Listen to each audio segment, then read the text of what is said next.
The black town car felt like a coffin on wheels. I stared out the tinted window at the blur of Hampton mansions. And my mother's favorite pearls cold against my throat. Kyle's hand rested on my knee.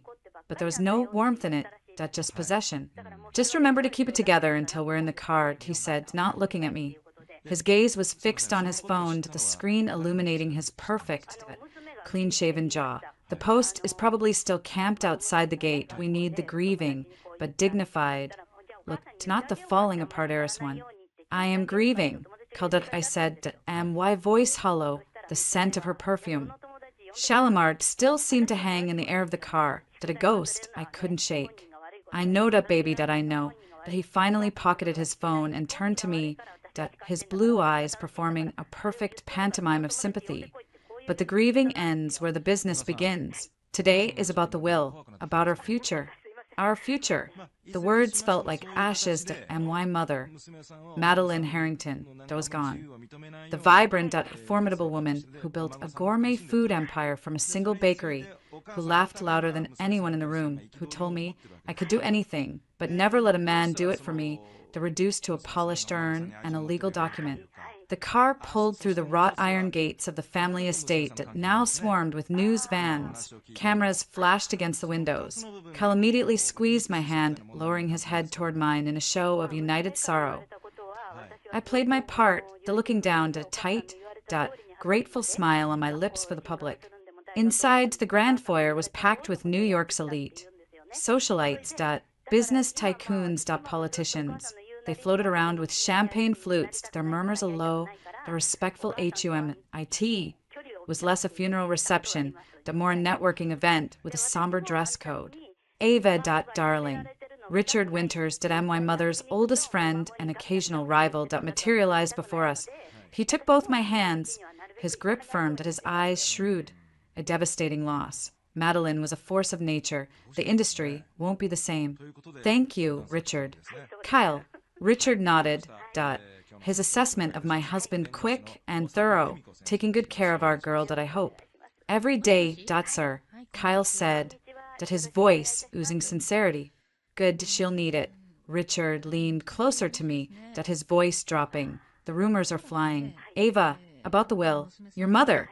She was always one for surprises. Brace yourself. He gave my hands a final squeeze and melted back into the crowd. A cold trickle of dread ran down my spine. What does he mean? I whispered to Kyle. Scaremongering, Kyle said smoothly, guiding me toward the library where the reading would take place. Trying to rattle us. The prenup is solid. The estate plan we reviewed last year was clear, dear the Solaire. Everything passes to you. Then to us it's just formality now. He sounded so sure. He'd been so involved in those meetings with Mom's old lawyer, Mr. Henderson. Let me handle the tedious stuff. Ava, you just focus on saying goodbye. The library was intimate, wood-paneled, smelling of old books and my mother's favorite bergamot candles. About 20 people were there. Richard, a few board members from Harrington Foods, my mother's frail sister Clara, and a handful of key executives. I recognized Leah, the sharp-eyed Sifo Kyle had brought in last year. She gave Kyle a brief, almost imperceptible nod from across the room. He didn't acknowledge it. Mr. Henderson, ancient and solemn behind the massive oak desk, cleared his throat. The room fell silent. We are gathered to hear the last will and testament of Madeline Eleanor Harrington. He began, his voice papery thin. I will dispense with the preliminary bequests to her sister, Clara, to the summer home in Maine and a trust for her care, to various employees and charities, specific sums. He droned on. Kyle's hand tightened on my shoulder. We were getting to the heart of it. And now T.O. the disposition of the residuary estate, comprising the majority shareholding in Harrington Foods, Incorporated, real estate, holdings in New York, the Hampton estate, and all other assets, liquid and otherwise. Kyle's posture straightened, I could feel the tension radiating from him. Upon my death, Henderson read M.Y. mother's formal words coming through his voice. I direct that the entirety of my residuary estate, with an estimated net value of $120 million, be liquidated where necessary and transferred IN full TO, the Global Cancer Research Alliance. In honor of my late husband, Dr. Robert Harrington. A beat of perfect stunned silence. Then a soft choking sound came from my own throat that I couldn't breathe. The room seemed to tilt. $120 million. Everything gone. What? Kyle's word was a razor-sharp crack in the silence. His hand fell from my shoulder. There must be a mistake. Read it again. Henderson peered over his glasses, unfazed. There is no mistake, Mr. Walker. The document is clear and has been validated that Mrs. Harrington was quite specific. Specific? This is insanity. Kyle's face, usually so carefully composed, was mottled with red. What about Ava? Her own daughter? Henderson continued, AS if Kyle hadn't spoken. T.O. my daughter. Ava Grace Harrington. Did I leave the following? A reminder that the sweetest sustenance often comes in the humblest package. And this. He reached beside his chair and lifted a simple brown paper grocery. BAG. IT looked absurdly mundane among the mahogany and leather. He placed it on the desk with a soft thud. That's it. Kyle's voice rose to a shout. A fucking paper bag? After everything? After we've... He caught himself to fists clenched at his sides. The other people in the room were staring, a mix of pity and morbid fascination. I was numb. The room's air had turned to syrup. I saw Leah, the SIFO. Her face paled, her eyes locked on Kyle with a frantic, questioning look. He didn't look back. Ava, Henderson said, gently pushing the bag toward me. This is for you. Your mother insisted you receive it personally today. Mechanically I stood and walked to the desk. The paper of the bag was coarse under my fingertips. IT was light I peeked inside. Nestled within was a loaf of bread. IT looked homemade, crusty and brown. Slightly misshapen, IT smelled of yeast and nostalgia.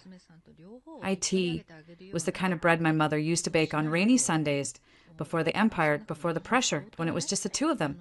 A lump the size of that loaf lodged in my throat. This was her message? A cruel joke? A final lesson in disappointment? Kyle stormed out of the library without another word. I heard the front door slam. The room began to empty. People murmuring, casting backward glances at me. The pauper heiress clutching her bread. Richard Winters was the last to leave. He stopped before me, his expression unreadable, at a humble package indeed. He said quietly, your mother was never humble. Ava looked deeper, then he was gone. The car ride home to our Tribeca penthouse was arctic. Cal stared straight ahead at his profile, a stone sculpture. She humiliated us. He finally spat, the words hitting the windshield. She humiliated you. All these years letting you think, letting meth think. I put up with her condescension to her lessons. For you all for this? A goddamn loaf of bread? Don't talk about her like that, I whispered, holding the paper bag to my chest like a shield. Why not? She's played us for fools. All of it, the charities to the trust funds, the future we planned, gone. Poof, to some faceless research group. He slammed his palm against the dashboard. Oh, you have any idea what this means? The house in Aspen? The yacht club membership? My partnership buy-in? It was all leveraged against the inheritance. My stomach twisted. You leveraged our future against my mother's money? Our money, Ava. Or it was supposed to be. He ran a hand through his perfectly styled hair. God, I was such an idiot, believing in the Harrington legacy. He looked at me, and for the first time, I saw no mask. And practice charmed. I saw raw, furious calculation. What's in the bag? Besides the bread. Just the bread. Let me see. IT wasn't a request. No, it's mine. She gave it to me. He sneered. What are you going to do with it? Have it for dinner? That's all you can afford now. He pulled out his phone, typing furiously. Did I need to call the bank? See what can be salvaged. If there's any legal challenge, the will must have been under duress. She was sick. She was of sound mind, I said dully. You said. So yourself when you had her sign those last quarter reports. He ignored me, lost in his phone. The penthouse, usually a showcase of minimalist elegance, felt like a museum of a life that had just been erased. I went straight to the kitchen, placing the paper bag on the marble island. I pulled out the bread. Tea was still slightly warm, or maybe that was my imagination. I just held it, the weight of it all crushing me. Cal poured himself 3 fingers of bourbon, downed it, and poured another. We need to talk, he said, his voice now cold and controlled. About what? About reality. The lease here is $30,000 a month.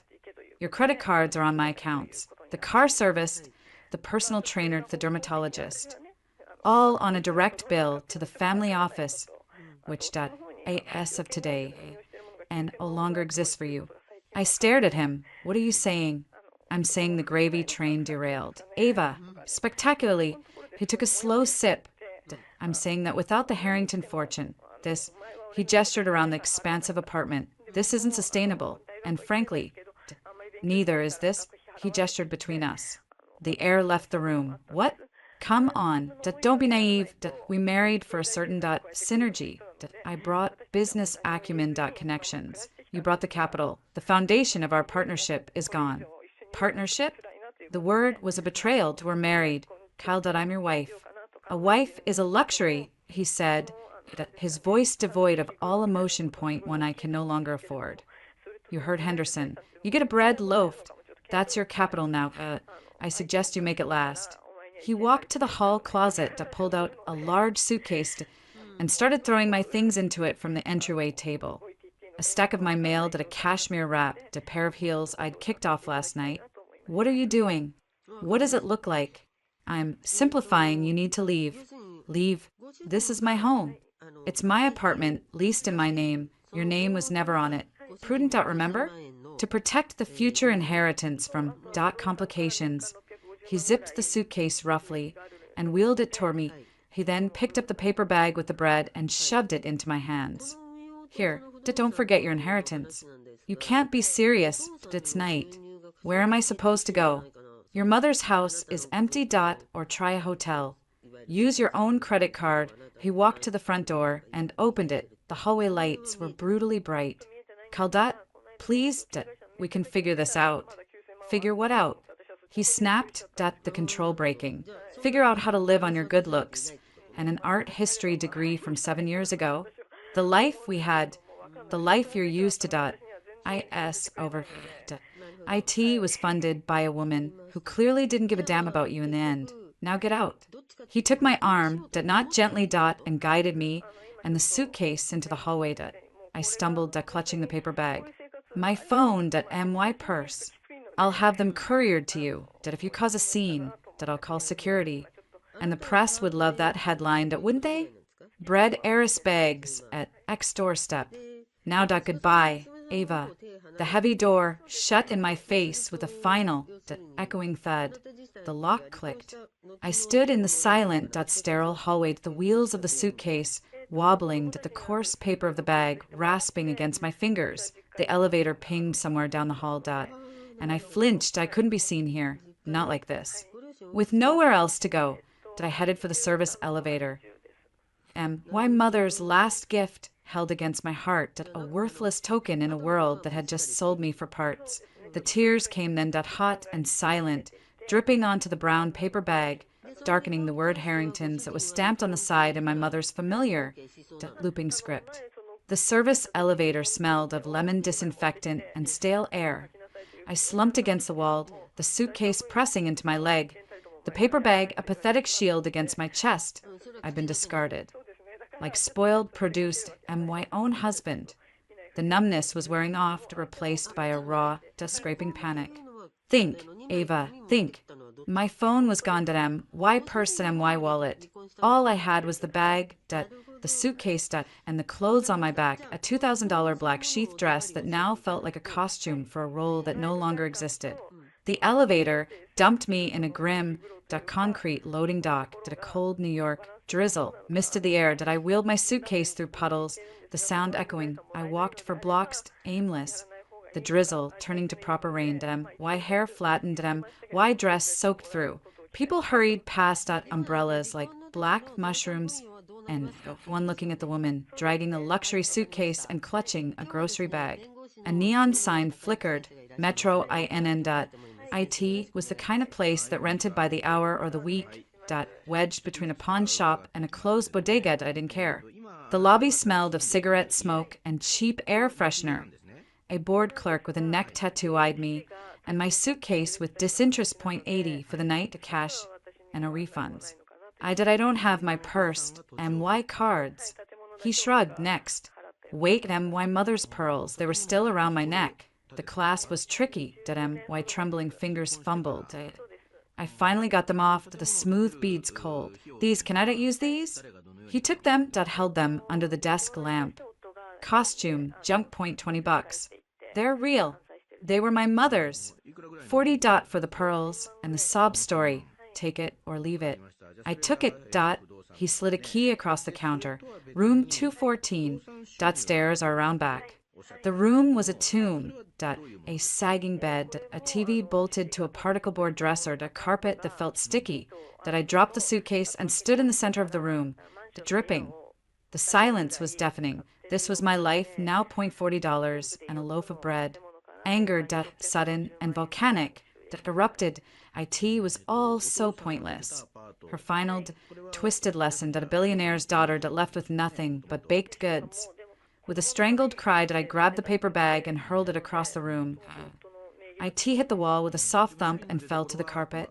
The loaf tumbled out, rolling to a stop by the bed. I stared at it. That stupid, humbled, goddamn loaf of bread. And my mother's last laughed. I marched over, picked it up. IT was surprisingly dense, heavy, I would destroy it. Tear it apart crumb by crumb. I sank my fingers into the crust, ready to rip it in half. But the crust didn't give like normal bread. IT was tougher, drier. I dug my thumbs in pulling. With a tearing sound, the loaf split open. It wasn't all dough inside. Nestled in a hollowed-out core was a slim, sealed plastic pouch, the kind used for boating or diving. Waterproof, I dropped the two halves of the bread shell and fumbled with the pouch's Ziploc seal, my heart was pounding a frantic rhythm against my ribs. Inside the pouch were 4 items. First, a single, tarnished silver key with the number 347 stamped on it. Attached was a small tag from Manhattan Safe Deposit Trust. Second, a letter, folded neatly, on my mother's personal stationery. The familiar lavender scent of her paper wafted out, a ghost punch to the gut. Third, an official-looking document, I unfolded. IT was a letter of acceptance to the University of California, Berkeley, the College of Chemistry, a master's program in chemical engineering. For me, Ava Harrington, starting next semester. And it was marked full scholarship awarded. My breath hitched. Berkeley? Chemistry? I barely passed high school chemistry. My degree was in art history. The fourth item was a simple silver band. I slipped it on my right ring finger. IT fit perfectly. Inscribed on the inside were words I had to tilt toward the flickering ceiling light to read. Real wealth grows in your own hands. Hands shaking. I opened the letter. My dearest Ava, if you're reading this, then I'm gone. And you're alone. And if I've orchestrated this correctly, and I usually do, that polished parasite you married has just shown his true colors. First, and most importantly, Kyle has been having an affair with Leah Cross, the CFO I foolishly let him hire for the past 18 months. I have photographic evidence and credit card statements from a private investigator in my safe deposit box. Key and close. They weren't just sleeping together, they were scheming. Kyle pushed for a change in the estate lawyers 6 months ago. His new firm suggested several alterations. That would have given him control of a trust in your name that I played. A long feigning weakness. I even let him think he'd influenced me. My darling girl, I saw the way he diminished you, the way your light dimmed a little more each year. I tried to warn you, but you had to see it for yourself. I gave you the ultimate test. I took away the only thing he wanted. And predictably, he discarded what he never valued. You. I am so sorry for the pain this causes, but a clean break now is better than a lifetime of slow poison. Now, for the bread, which I hope you didn't throw out. It's my sourdough starter recipe. Quite good. The key opens box 347 at the vault on 57 TH Street. The code is your father's birthday. Inside is some starter cash, the PI's report. And the original copies of the will he tried to suppress. There's also a file on a project I called Eternal Crust. It's why I've sent you back to school. The scholarship is real. I endowed it years ago, anonymously, with the stipulation to be held for you if you ever applied. I know chemistry isn't your passion, but it was mine before the business. And this project IT needs you. It's my real legacy, not the money. The money was always going to cancer research. Your father's work deserves it more than any spoiled socialite. Present company accepted. Eventually. The ring was your grandmother's. She told me the same phrase when I started the bakery with nothing. Remember it. You are not poor, Ava. You are free, and you are Harrington. Now act like one. With all my love. Always. Mom. I read the letter 3 times. Each word etched itself into me. The affair, the conspiracy, the cold, brutal calculation of Kyle's betrayal. And beneath my mother's sharp, unflinching prose, a fierce, desperate love. She hadn't abandoned me. She'd thrown me a lifeline. But first she'd made sure I was in deep enough water to need it. I sobbed. Great, heaving sobs that shook my whole body. Sobs of grief, of betrayal, of relief. So profound it was painful. She'd seen it all that she'd known. When the tears finally subsided, I was hollowed out and cleaned, a new, fragile resolve hardened in my chest. I looked around the dismal motel room. This wasn't my life. IT was a pit stop. The next morning, I used the last of the $40 to buy a cheap pair of jeans, a t-shirt, and sneakers from a thrift store. I changed in a gas station bathroom, stuffing the ruined designer dress in a trash can. I looked like a student. IT felt like a disguise, but also like truth. Manhattan Safe Deposit Trust was all marble and hushed tones. I presented the key, gave the code, Robert 0412. And after some verification, that was led to a private room. Box 347 was long and flat.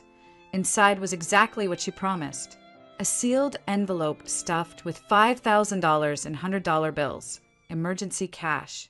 A thick manila folder marked cross/Walker. I opened it.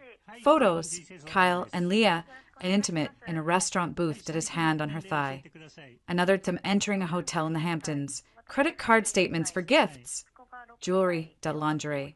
Sent to her apartment. And a draft of a will.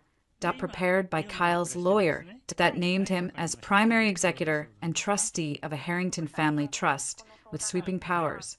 Another folder. Project Eternal Crust. Technical schematics. Lab notes in my mother's handwriting. Patent applications. And a single post-it note stuck to the front of the Eternal Crust file.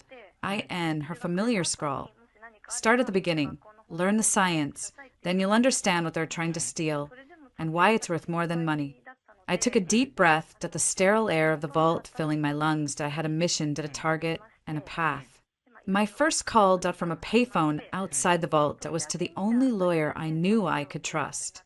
Benjamin Carter. He'd been my father's friend, a ferocious litigator in his 70s, now semi-retired. Ben, it's Ava Harrington. Ava, my God, that child. I saw the news. I'm so sorry about Madeline. And that abomination of a will. I told her it was drastic. She had her reasons. Ben, I need your help with a divorce, and it's going to be messy. An hour later, I was in his cluttered, book-lined office near Columbia. I laid it all out. The will, the eviction, the contents of the bread, and the safe deposit box. Ben whistled softly, leafing through the PI's report. Leah Cross. I never liked her. Sharp as attack and ethics of a feral cat. And Kyle, I warned your mother. He was too handsome to be trustworthy. He looked at me over his glasses. You understand what we're looking at here? Conspiracy to commit fraud, potentially. Undue influence. We can go after him. Hard will file for divorce on grounds of adultery and constructive abandonment. We'll seek a temporary restraining order. Temporary spousal support. Though given the circumstances, that's a fight. and an immediate injunction freezing any joint assets. I don't want his money, Ben, that I want to be free of him, and I want him to know he didn't win. A grim smile touched Ben's lips. Odot will achieve that. But we need to move fast. He'll be trying to liquidate what he can hide assets with his girlfriend. First thing tomorrow, do we file? Not, he said, pushing the Berkeley acceptance letter toward me. I asked this what you want? I looked at the letter. Chemical engineering. IT felt like a foreign language, but my mother's note floated in my mind. Learn the science, then you'll understand. It's what I need, I said, the certainty surprising me. Can you help with that too? I need an apartment, somewhere cheap, near campus, and I need to disappear for a bit. Ben nodded, already making notes, I have a colleague whose daughter is studying at Columbia. She's looking for a roommate in Morningside Heights. It's not the Ritz, but it's clean and safe. I'll front you the deposit and first month for my client fund. You can pay me back when you sell the screenplay. He winked. For the first time in days, I almost smiled. Thank you, Ben. Don't thank me yet. The fun starts tomorrow. He grew serious. He's going to retaliate. Ava, when he gets the papers, he's arrogant and he's panicking. That's a dangerous combination. You have the restraining order request ready to go with the divorce filing. You see him, you call the police. Immediately, understood? I nodded, the silver ring on my finger feeling suddenly like armor. Understood. That night, I end my new sparse room in a pre-war apartment near Columbia, surrounded by biology students' textbooks and fern posters. I sat on the floor with the halves of the bread. The sourdough starter recipe was written on a card in my mother's hand. But it was the texture of the bread itself that nagged at me. IT wasn't right. IT was too dense, too uniform. I broke off a piece of the inner crumb, the part that had surrounded the pouch. I rolled it between my fingers. IT didn't crumble like normal bread. IT almost flexed. And there were tiny dark flecks in it that weren't bran or rye. My mother, the consummate food scientist, didn't just hide things in bread. She was the bread. I needed a lab. I needed to know what this was. But first I had to survive the coming storm. Kyle wasn't going to let me go quietly. He thought he'd thrown away a worthless ornament. He was about to find out he'd unleashed something else entirely. I looked at the silver band on my finger, catching the light from the street lamp outside. Real wealth grows in your own hands. I curled my fingers into a fist. Time to start growing. The law offices of Benjamin Carter smelled of leather, old paper, and unwavering confidence. I sat across from Ben, the polished mahogany table between us feeling like a fortification. He slid a hefty stack of papers toward me. Petition for dissolution of marriage, grounds, adultery and constructive abandonment. Exhibit A, the private investigator's dossier. Exhibit B, your sworn affidavit detailing the events following the reading of the will, including your lockout from the marital residence. Ben pointed a gnarled finger at the line for my signature. Sign here, an initial here. We file electronically in 30 minutes. Kyle will be served at his office before lunch. My hand hovered over the page. This was it, the official end of the life I'd known. Will he know it was me? So fast? He's not a stupid man. Ava, conniving yes, but not stupid he'll know. Ben's eyes softened. The restraining order request is bundled IN. IT prohibits him from coming within 500 feet of you, dear residents, or your place of study. IT also freezes all jointly held financial accounts pending audit. He won't be able to drain them, which means he'll be furious. I sign my name, the pen scraping decisively. Ava Grace Harrington, not Walker, never again. Good girl. Ben murmured. Now to the other matter. The apartment near Columbia is secured. Your new roommate, Chloe. I.S. expecting you tonight. She's a PhD candidate in molecular biology. I took the liberty of telling her you were a non-traditional student coming out of a difficult situation. She seemed enthusiastically sympathetic. A PhD in molecular biology? A flicker of something. Fate, my mother's guiding hand, stirred in my chest. Indeed, the universe has a sense of humor. Or perhaps your mother had a hand in the seating chart from beyond. Ben's assistant buzzed in. The filings are submitted, Mr. Carter. Process server is en route to Harrington Foods headquarters. The die was cast. Chloe's apartment was a cheerful chaos of books, thriving plants, and the faint, comforting smell of coffee and yeast. She was a whirlwind of curly red hair and energetic gestures. "Oh my God, that you're here." Ben said, "You might need some lab basics." "I have so many old textbooks. And don't worry about the rent this month. Seriously. Anyone who escaped to Kyle is a sister in my book." She'd said this upon opening the door. Barely taking a breath. "Ben told you his name?" "Just that he was a finance parasite." The details I extrapolated. She grinned. "I watch a lot of true crime. Come in. Your room's tiny, but it has a window." It was more than I had a right to expect.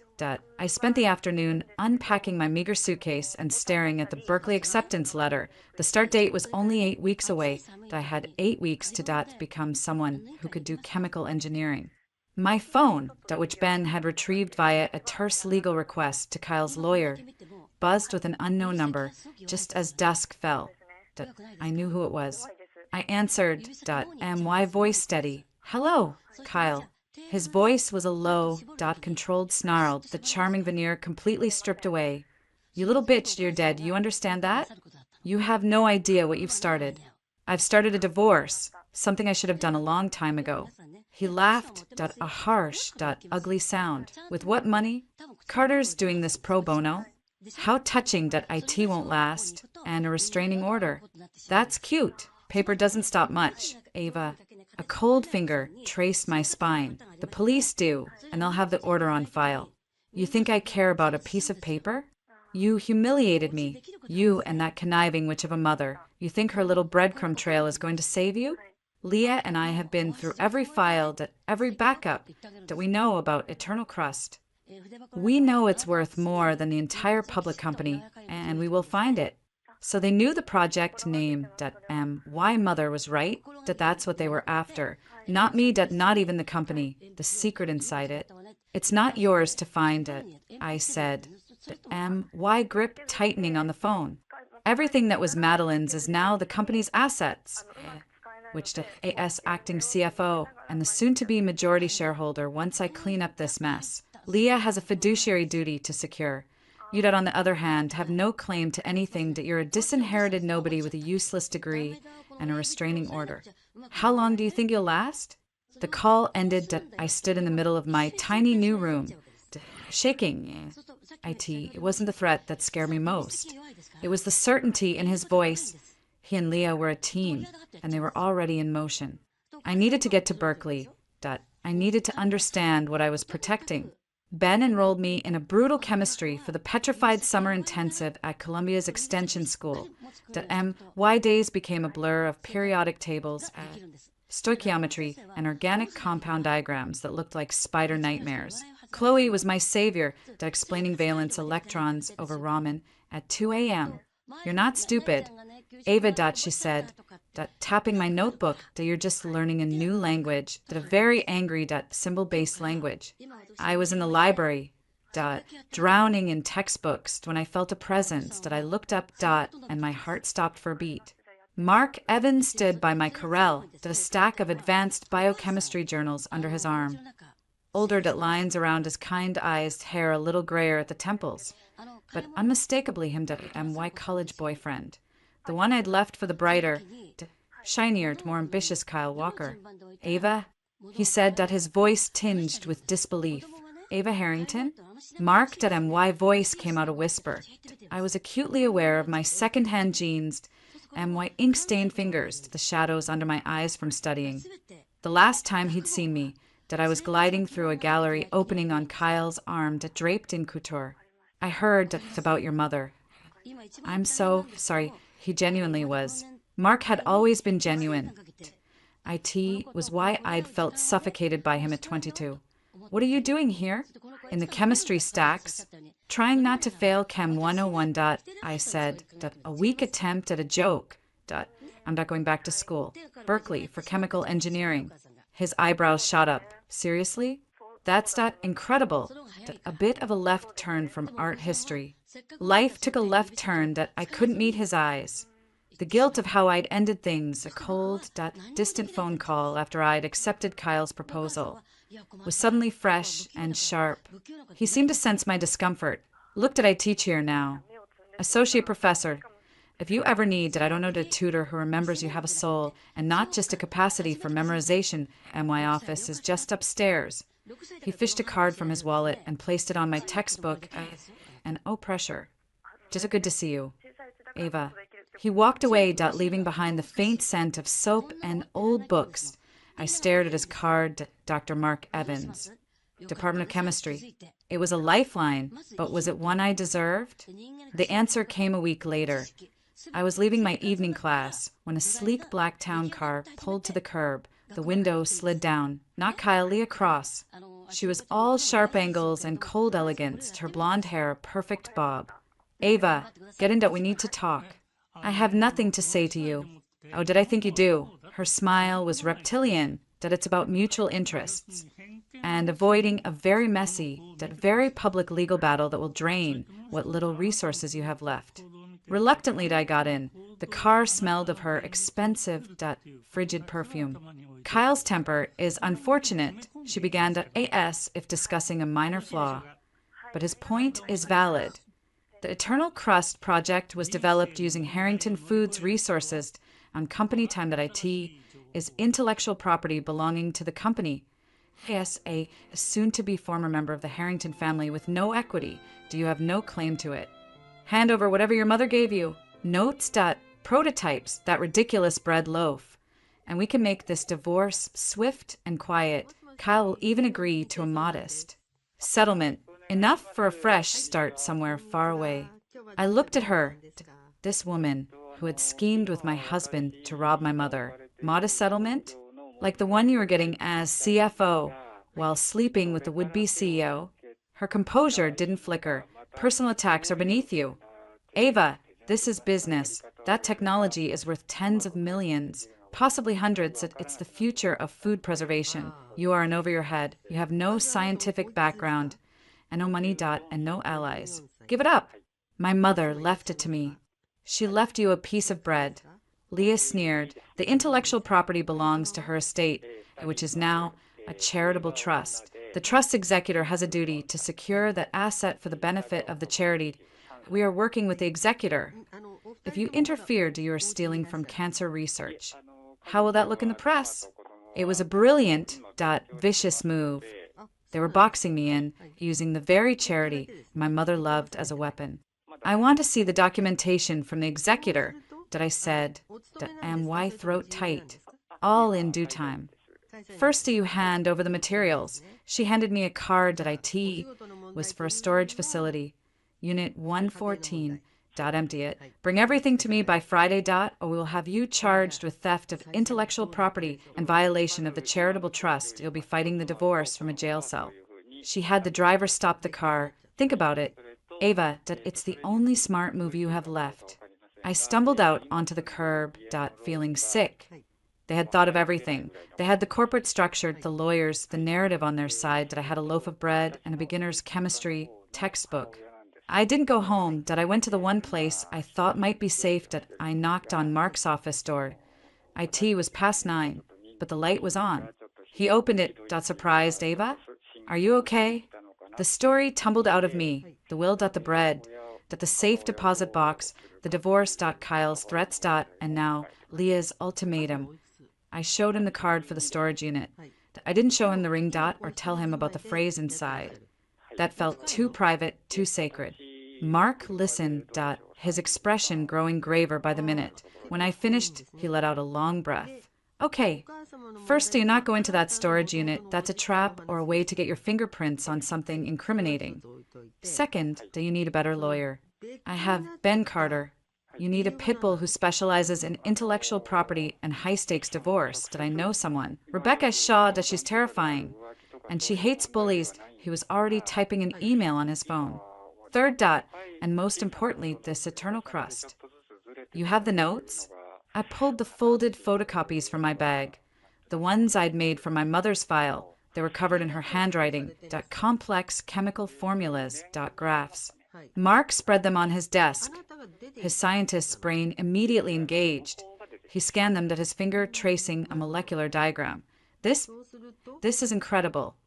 If it works, she's using a modified yeast strain as a molecular binding agent that combined with a lipid-based coating derived from that avocado pits.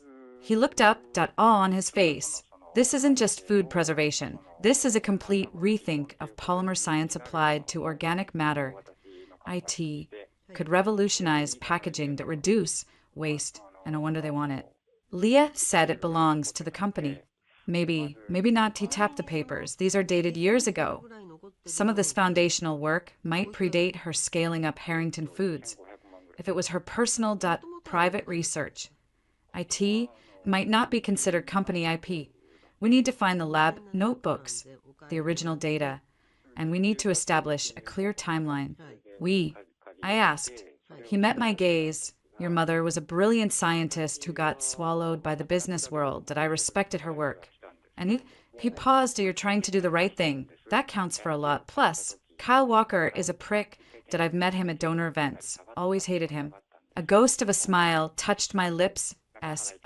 This is professional curiosity mixed with personal spite. The best motivations usually are. He handed me back the papers. Don't contact Leah. Don't go near that storage unit. Let me call Rebecca and Ava bring me that bread. I want to run some tests on it in my lab. Hope fragile and fierce ignited in my chest. For the first time since the funeral, I wasn't alone. I had an ally, and he was asking for the bread. Okay, I said okay. As I walked back to Chloe's apartment in the cool night air, Leah's threat echoed. But it was fainter now, drowned out by the memory of Mark's focused intensity as he looked at my mother's work. The game was on, and I was no longer just a pawn, I was starting to learn the rules. Mark's lab at Columbia was a controlled chaos of humming instruments, whiteboards, dense, with equations and the sharp, clean scent of acetone. IT was nothing like the test kitchens at Harrington Foods. This was a place of fundamental truths, of molecules and reactions, and it felt like sacred ground. I handed him the 2 halves of the hollowed-out loaf, now wrapped in sterile paper. He handled them with the reverence of an archaeologist, placing them under a high-resolution digital microscope connected to a large monitor. First, a visual inspection, he murmured more to himself than to me. The crust filled the screen, a craggy, golden landscape. Standard sourdough structure. But look at the density of the alveoli. The air pockets are smaller, more uniform. That suggests a unique gluten network or a binding agent. He took a tiny sample with a scalpel, placed it on a slide. Let's see what Mom really baked into her Last Supper. The hours blurred, mass spectrometry, gas chromatography, polymerase chain reaction to identify any microbial DNA. That I watched mesmerized as Mark worked, his movements efficient, his explanations patient, but dense with terminology I was only starting to grasp. The base is your mother's sourdough. Question, he said, pointing to a chromatogram showing a familiar lactic acid signature. But there's something else woven into the protein matrix, a synthetic polymer, but one that's bioactive, compatible. He isolated a strange, fibrous strand under the electron microscope on the screen. IT looked like a delicate, crystalline lattice. This is it, he said, voice tight with excitement. This is the eternal part of the crust. It's a scaffold. IT reinforces the bread structure, dramatically slowing staling and moisture loss. But that's not all. He moved to the PCR results. The yeast strain, it's not Saccharomyces cerevisiae. Not purely anyway, it's a hybrid, a chimera. He pulled up a genetic sequence on another monitor. A long string of letters. ATC, just see this marker sequence? It's not natural that it's a genetic barcode. He highlighted a segment, ATC GCT 1187 XP. Looks like gibberish, I said, leaning closer. It's a patent number, a Harrington Foods patent, I'd bet. The XP likely stands for experimental.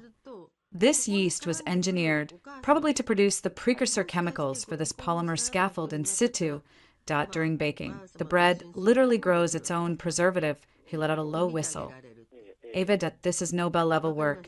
It's sustainable, biodegradable, and it could make plastic food packaging obsolete. My mother's words echoed. The sweetest sustenance often comes in the humblest package. She wasn't just talking about the bread. She was talking about the revolution hidden inside it. So the secret is the engineered yeast and the polymer it produces, that I said. That's the what, the how. And the complete genetic blueprint would be in her lab books. The patent numbers are the map. He printed out the genetic sequence. This string, it's a key that we need to trace it. My phone buzzed at a number I didn't recognize that I showed it to Mark. Speaker, he said, quietly. I answered, hello? Ms. Harrington? This is Martin Sorensen, the executor for the Madeline Harrington Charitable Trust. The voice was polite, professional, and utterly cold. I'm calling regarding certain intellectual property assets that may have been inadvertently transferred to you in personal effects following Mrs. Harrington's passing, specifically research materials related to Project Eternal Crust. Mark's eyes narrowed. He scribbled on a notepad. Leah's move. My mother left me personal items, Mr. Sorensen, that's all. Be that as it may, the trust has a fiduciary responsibility to recover any company assets for the benefit of the grantee, the Global Cancer Research Alliance. We have reason to believe the proprietary yeast strain and polymer formulas constitute such assets. We are prepared to file an injunction to seize any related materials in your possession, however, to avoid a protracted legal dispute. We are offering a settlement. $100,000 for the return of all physical and digital materials, and your signed affidavit stating you have no further claim to the IP. $100,000, a king's ransom to me now, a pittance compared to its true value, a bribe to go away. I'll have my lawyer contact you, I said. My voice surprisingly steady. Of course. But time is of the essence, Ms. Harrington. If we are forced to litigate, we will also sue for damages and legal fees. Given your current financial precarity, that is a path I'd strongly advise against. The call ended. They're boxing you in. Mark said, tossing his pen down, using the charity as a bludgeon. Public opinion will side with the cancer fund over the greedy, disinherited daughter. It's brilliant and ruthless. So what do? We fight fire with patents. He grabbed his jacket. Come on, we're going to see Rebecca. Rebecca Shaw's office was all sharp corners to modern art and an aura of contained fury. She was in her 50s with a severe black bob and eyes that missed nothing. She listened to our story, her gaze flicking between me and Mark, scanning the printed genetic sequence, the executor's contact info. Sorensen's a hack, she finally said, her voice like gravel. He does what he's paid to do, and he's being paid by your husband and his girlfriend, who are likely funneling money through the charity's legal fund. She steepled her fingers. Their case hinges on one thing, that the research was done within the scope of employment, using company resources after Harrington Foods was incorporated. If your mother started this work before, as a private citizen, or even in a clearly separated personal capacity. Afterward, the IP is hers and thus yours. How do we prove that? I asked. 2 ways.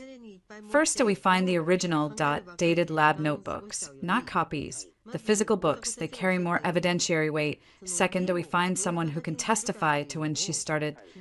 An old lab partner, a research assistant. She looked at Mark. You said the foundational work looked years old?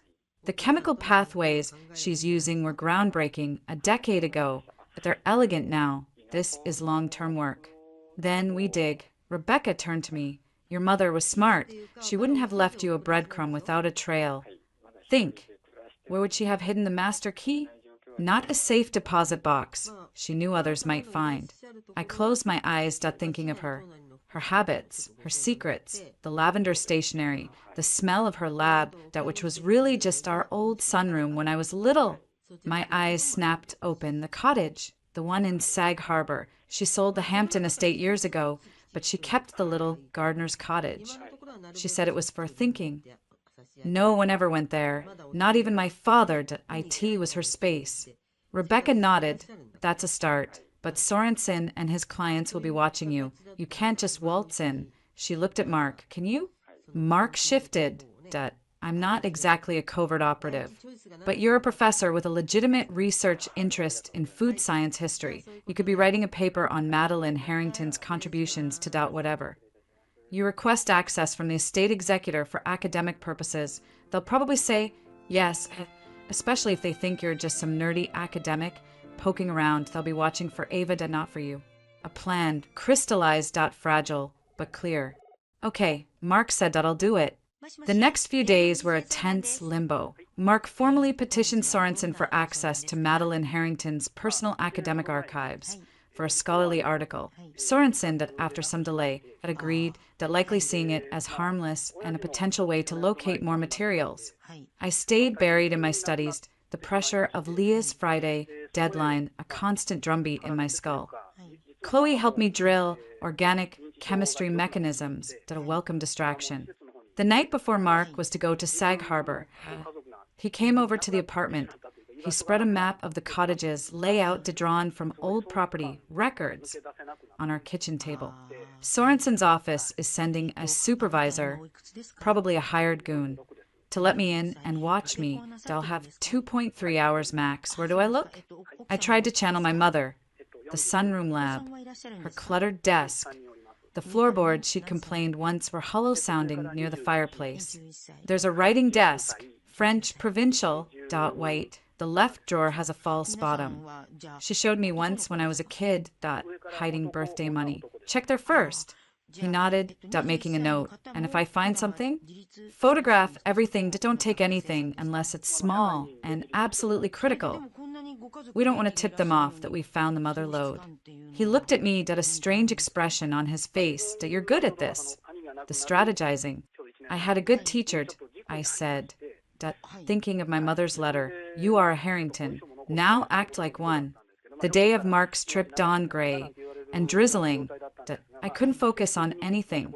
I jumped every time my phone buzzed. Finally, I end the late afternoon, a text from an unknown number came through. It was Mark. In. Supervisor is a brick wall in a suit, watching me like a hawk, desk clean, nothing in obvious places, running out of time. My heart sank, then 10 minutes later. Fireplace, loose brick, inside cavity, hit the jackpot, lab books, dozens. Also a sealed USB, can't take photographing. Relief flooded me, followed immediately by anxiety. He was in there, with the evidence, being watched. An hour later, supervisor getting antsy, making me wrap up. Got pics of first 5 books and last 5, middle decades missing. Took a risk, palmed the USB, it's tiny, wish me luck. My breath caught, if he was caught. Another 30 agonizing minutes passed. Then my phone rang, IT was Mark. I'm clear, he said, his voice tense with adrenaline. I'm in the car. The supervisor patted me down when I left, but he was looking for notebooks. The USB was in my shoe. I'm heading back. I'll come straight to you. Mark. Thank you. Thank you. Don't thank me yet. The books. Ava, the first one is dated 1990, 5.2 years before she incorporated Harrington Foods. She was doing this work in her garage. IT was hers. All of it. Tears of vindication pricked my eyes. Why mother had known she'd laid this trail, this defense, years ago. What's on the USB? I asked. No idea, but we're about to find out. He arrived just after dark, looking weary but exhilarated. We gathered around Chloe's laptop. He inserted the tiny USB drive. A single folder appeared, labeled for Ava's eyes only. Inside was a video file. I clicked play. My mother appeared on the screen. She was sitting in the Sag Harbor cottage, wearing an old sweater, a mug of tea in her hands. She looked tired, but her eyes were as sharp as ever. Hello, why, darling girl? If you're seeing this, then you've found the cottage, and you're not alone. I hope you have someone good with you. A small, knowing smile. Mark Evans, perhaps? I always liked him. Too bad you were an idiot at 22. A startled laugh escaped me, mixed with a sob. The lab books prove it, but let me say it plainly. Eternal Crust is mine. I started it in a lab at Cornell. Continued it in our garage long before Harrington Foods was a glimmer in my eye. The patents filed by the company are for the application of the technology, not the core discovery. The yeast genome, the polymer formula, they're in a separate private patent trust. The key is the sequence you found in the bread. It's the access code. She took a sip of tea to her expression turning grim. Kyle and Leah are after it. They think it's the company's crown jewel. They're wrong. That it's my life's work, and I've left it to you. But there's a condition, MY Love. You must complete your master's at Berkeley. You must understand the science, not just own it. The trust will transfer the patents to you upon your graduation. Not before. She leaned forward, her face filling the screen. This isn't just about money. It's about legacy. MY real legacy. Don't let them steal it. And don't you dare sell it to the highest bidder. Build something with it. Something good. She smiled, soft and sad. I believe in you. Ava. Even when you don't believe in yourself. Now go. Learn. Fight. And for God's sake, bake some bread once in a while. MY starter is in the freezer. Here, don't let it die. The screen went black. The room was silent. Chloe was wiping her eyes. Mark let out a long, slow breath. So he said, finally, you're not just fighting a divorce, you're fighting for a kingdom. I looked at the frozen image of my mother on the screen, then at the silver ring on my finger. The path was clear, and perilous. They wanted what was mine. And now I had the map to prove it. Then, it's time, I said. MY voice quiet, but steady. T.O. learn how to be a queen. Rebecca Shaw's office thrummed with a new, aggressive energy. The video from the USB drive played on a large monitor. MY mother's final instructions hanging in the air like a declaration of war. When it ended, Rebecca steepled her fingers to a predator's smile touching her lips. That, as she said, IS what we call a smoking gun in a titanium vault. Pre-incorporation lab books, a clear, recorded declaration of separate IP. This changes everything. She turned to me. We're not playing defense anymore. Ava, we're going on the offensive. Mark, sitting beside me, leaned forward. How? Sorensen and the Charity Trust still have the legal high ground in the court of public opinion. We attack the foundation of their claim. Rebecca said, her eyes gleaming, that we file a countersuit against Kyle Walker and Leah Cross personally. Tortious interference with inheritance, fraud, breach of fiduciary duty. We subpoena every email, every text, every financial record between them for the last 2 years. We argue they conspired to misappropriate private intellectual property from Madeline Harrington's estate for personal gain using the charitable trust as a front. The scope of it was dizzying. Won't that take years? Cost a fortune? It would. Rebecca admitted, but we're not aiming for a courtroom victory on day one. We're aiming for leverage. The discovery process alone will be a nightmare for them. Their financial records, their communications laid bare. Kyle's a hedge fund guy turned CEO wannabe. His whole life is about perception and secrecy. He'll settle to make it go away. And Leah, Rebecca's smile widened. CFOs hate subpoenas. Their death for career prospects. She drafted the legal papers with brutal efficiency. The next morning, process servers delivered the thick stack of complaints to Kyle's office at Harrington Foods and to Leah's apartment. The retaliation was swift and ugly. My phone blew up first. Anonymous numbers. Texts filled with vitriol. Gold digging bitch. You'll regret this. You're dead. Then, the social media posts started. Blurry photos of me leaving Ben Carter's office, captioned, "Disinherited heiress sues cancer charity to grab mommy's money." A fake, tearful interview with a former family friend claiming my mother had cut me off because of my drug use and reckless spending. Kyle was using his PR playbook, painting me as the villain. Mark insisted I stay with him, or Chloe, never alone. The atmosphere in our little apartment was tense, a bunker under siege. 3 days after the countersuit was filed, Rebecca called, her voice uncharacteristically tight. They've escalated. Sorensen filed for an emergency injunction on behalf of the trust. He's claiming you misappropriated and potentially destroyed vital IP assets, the lab books and the original yeast strain. He's asking the court to grant the trust immediate custody of all related materials.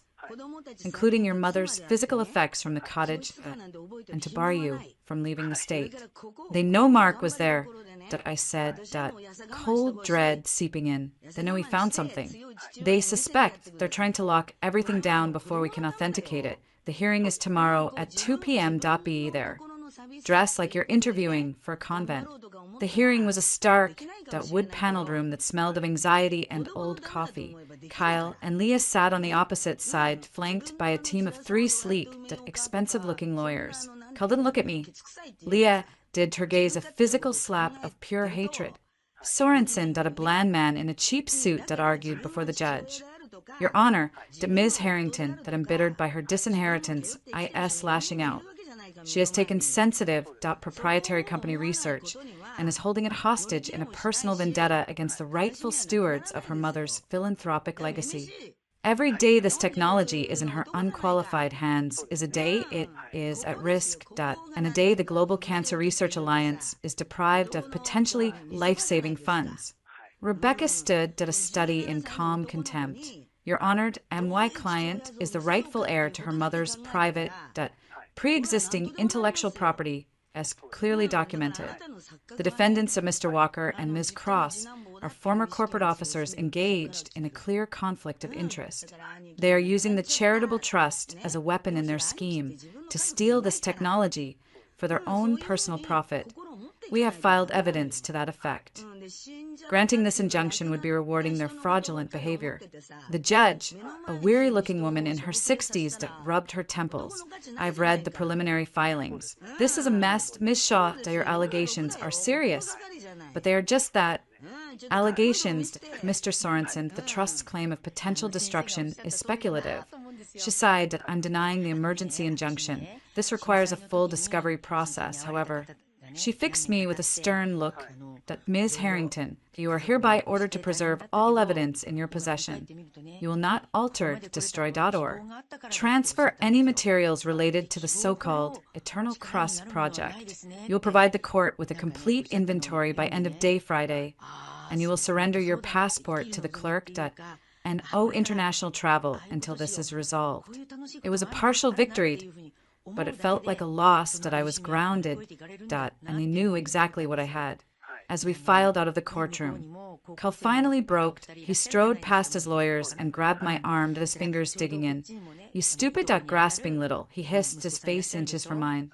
Mark stepped between us, forcing Kyle's hand away. Back off, Walker. This isn't over. Kyle spat, ignoring Mark, his eyes locked on me. You think a piece of paper from a judge changes anything? You have no idea who you're dealing with. Leah pulled him back, her voice a cold whisper. Not here, not now. She shot me a final, venomous look. See you soon.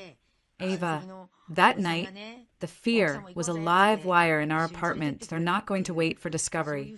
Mark said, pacing. The judge didn't give them what they wanted. They'll try something else. What can they do? They're being watched now, too. Chloe said, trying to sound hopeful. They're desperate, I said. Why mother's ring cold on my finger? Desperate people do reckless things. I was right. 2 days later, I was walking back from the library after a late study session. IT was a route I'd taken a dozen times, past shuttered shops and under the elevated train tracks. I was lost in thought going over polymer bonding mechanisms when a black van with tinted windows pulled up abruptly beside me. The side door slid open. A large man in a ski mask lunged out, clamping a hand over my mouth and dragging me toward the van. I fought, kicking and scratching, but he was too strong. Why backpack? With my laptop and photocopies of my mother's earliest lab notes, it was ripped from my shoulder and tossed into the van. Just as I was being hauled inside, a voice cut through the night. Hey, let her go. It was Mark. He must have been coming to meet me. He sprinted toward us, his face a mask of fury. My attacker hesitated, shoving me hard. I stumbled and fell to the pavement, my knees scraping raw. Mark tackled the man, a chaotic tangle of limbs. The van's engine roared. Another man jumped out, aiming a taser at Mark. Mark run. I screamed. He rolled away from the first assailant, just as the taser's probes hit the ground where he'd been. The two men, seeing they were out of time, scrambled back into the van. The door slammed shut and it screeched away, taking my backpack with it. I crawled to Mark, who was getting to his feet, breathing heavily. Are you okay? Did they hurt you? I'm fine, he gasped. You? They got my bag, the notes. Sirens wailed in the distance. A bystander had called the police. The next few hours were a blur of blue and red lights, sterile interview rooms, and a detective taking notes with a skeptical expression. And you believe this is related to your ongoing civil litigation with your ex-husband? The detective asked. Who else would it be? My voice shook with adrenaline and rage. They stole research notes. They didn't take my wallet. Why phone? They targeted the bag with the notes. We'll look into it, he said. In a tone that suggested he wouldn't. Rebecca arrived, her face like thunder. She listened to our account, then made a call. Within an hour, she had a different detective in the room. This is now attempted kidnapping and felony theft in the service of industrial espionage. She stated that her voice, leaving no room for argument. Y client is the victim of a conspiracy involving Kyle Walker and Leah Cross. I want their financials pulled for recent payments to private security or consulting firms that I want traffic cam footage of that van. And I want protective detail for Ms. Harrington. By morning, IT was all over the news. Not just the gossip pages, but the real news. Heiress and divorce drama allegedly targeted in kidnapping attempt. Police investigate links to corporate spat. The optics had shifted that I was no longer the greedy daughter. I was a potential victim. The pressure was too much. At 10 a.m. Ben Carter called, his voice crackling with triumph. They folded. Kyle's lawyers just called. They want to talk settlement today. The meeting was in Rebecca's conference room. Kyle and Leah arrived separately from their lawyers. The sign of the rift Rebecca's discovery requests had already driven. Kyle looked haggard, his perfect hair disheveled. Leah was a statue of contained fury. We're prepared to drop all claims to the eternal crust. Kyle's lead lawyer began, barely concealing his distaste for his own clients. In return, Ms. Harrington drops her personal suits against Mr. Walker and Ms. Cross. And signs an NDA regarding their personal relationship. Rebecca didn't even blink. No, the personal suit stand. We're also adding charges related to last night's attempted kidnapping and theft. We have witnesses placing a vehicle registered to a shell company linked to Ms. Cross's brother near the scene. Leah's mask cracked. That's a lie. Is it? Rebecca slid a grainy traffic cam photo across the table. IT showed the van. We're still tracing it. But imagine if it ends up at your brother's salvage yard. Leah. Kyle put his head in his hands. He was unraveling. The public scandal, the legal onslaught, the threat of criminal charges. It was too much for his carefully curated image. What do you want? He asked, his voice hollow, directed at me. I looked at him. This man I'd once loved, who had thrown me out for a loaf of bread. I felt nothing but a cold, clear certainty. I want the divorce. Fast, I want you to admit, a legally binding statement that you conspired with Leah to influence my mother's will and misappropriate her private research. I want you to publicly retract every lie you've spread about me. And I want you both to resign from Harrington Foods, effective immediately. You're insane, Leah whispered. I'm just getting started, I said, echoing my mother's steel. If you don't agree, we go to trial, we show the world the texts, the emails, the photos.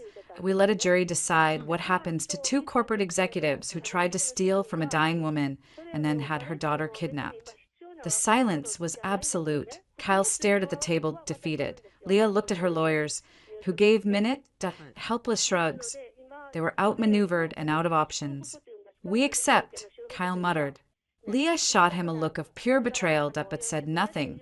The deal was struck.